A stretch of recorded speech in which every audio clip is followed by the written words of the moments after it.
Welcome to Shara's kitchen. ಇವತ್ತಿನ recipe sweet chutney ಮತ್ತು ಖಾರ ಚಟ್ನಿ ಮಾಡೋದು ಹೇಗೆ ಅಂತ ನೋಡೋಣ ಬನ್ನಿ. ಮೊದಲಿಗೆ ಮಿಕ್ಸಿ ಜಾರಿಗೆ ಒಂದು 4-5 ಹಸಿಮೆಣಸಿನ್ಕಾಯಿ ತೊಗೊಂಡಿದ್ದೀನಿ. ನಿಮ್ಮ ಖಾರಕ್ಕೆ ಎಷ್ಟು ಬೇಕು ನೋಡು ಅಷ್ಟು ಹಾಕ್ಕೊಳ್ಳಿ. ಸ್ವಲ್ಪ ಹಸಿ ಶುಂಠಿ, ಸ್ವಲ್ಪ ಒಂದು 2-3 ಬೆಳ್ಳುಳ್ಳಿ ಹಾಕ್ಕೊಂಡಿದ್ದೀನಿ. ಸ್ವಲ್ಪ ಚಾಟ್ ಮಸಾಲ. ಇವಾಗ ಚೆನ್ನಾಗಿ ತೊಳೆದಿರೋ ಒಂದು ಹಿಡಿ ಪುದೀನ ಸೊಪ್ಪು, ಒಂದು ಹಿಡಿ ಕೊತ್ತಂಬರಿ ಸೊಪ್ಪು ಹಾಕಿ, ರುಚಿಗೆ ತಕ್ಕಷ್ಟು ಉಪ್ಪು, ಅರ್ಧ ಲಿಂಬೆಹಣ್ಣು ಹಿಂಡಬೇಕು. ಇವಾಗ ನೋಡಿ ಅರ್ಧ ಲಿಂಬೆಹಣ್ಣಿನ ರಸ ಹಾಕ್ತಾಯಿದ್ದೀನಿ. ಇವಾಗ ಇದನ್ನ ಮಿಕ್ಸಿ ಮಾಡ್ಕೋಬೇಕು.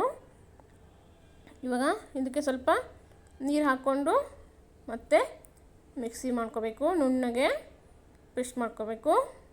ಇವಾಗ ನೋಡಿ ಆಲ್ರೆಡಿ ಮಿಕ್ಸಿ ಮಾಡಿದ್ದೀನಿ, ತೋರಿಸ್ತೀನಿ. ಇಷ್ಟು ನುಣ್ಣಗಾದರೆ ಇವಾಗ ಇದು ಖಾರ ಚಟ್ನಿ ರೆಡಿ. ಇವಾಗ ಸ್ವೀಟ್ ಚಟ್ನಿ ಮಾಡೋದು ಹೇಗೆ ಅಂತ ನೋಡೋಣ ಬನ್ನಿ.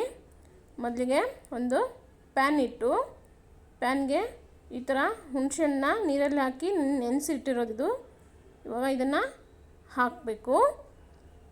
ನೋಡಿ ಹುಣಸೆಹಣ್ಣಿನ ರಸ ಹಾಕಿ, ಇವಾಗಿದು ಇದಕ್ಕೆ 1-2 ಸ್ಪೂನು ಬೆಲ್ಲನ ಹಾಕಬೇಕು.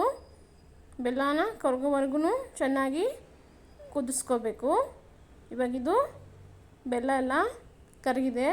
ಇದಕ್ಕೆ ಇವಾಗ ರುಚಿಗೆ ತಕ್ಕಷ್ಟು ಉಪ್ಪು, 1 ಸ್ಪೂನು ಚಾಟ್ ಮಸಾಲ ಹಾಕ್ತಾಯಿದ್ದೀನಿ. ಸ್ವಲ್ಪ ಅಚ್ಚ ಖಾರದ ಪುಡಿ, ನಿಮ್ಮ ಖಾರಕ್ಕೆ ಎಷ್ಟು ಬೇಕು ನೋಡಿ ಅಷ್ಟು ಹಾಕ್ಕೊಳ್ಳಿ.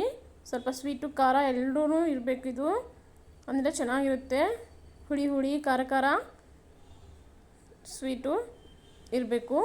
ಇವಾಗ ನೋಡಿ ಇದನ್ನು ಚೆನ್ನಾಗಿ ಕುದಿಸಿ ಸ್ವಲ್ಪ ಗಟ್ಟಿ ಆಗುತ್ತೆ, ಅಲ್ಲಿವರೆಗೂ ಇದನ್ನ ಕುದಿಸ್ಕೊಳ್ಳಿ. ಇವಾಗ ಇದು ರೆಡಿಯಾಗಿದೆ ನೋಡಿ. ಹಾಗೆ ಈ ವಿಡಿಯೋ ಇಷ್ಟ ಆದರೆ ಲೈಕ್ ಮಾಡಿ, ಶೇರ್ ಮಾಡಿ, ಸಬ್ಸ್ಕ್ರೈಬ್ ಮಾಡಿ. Thank you.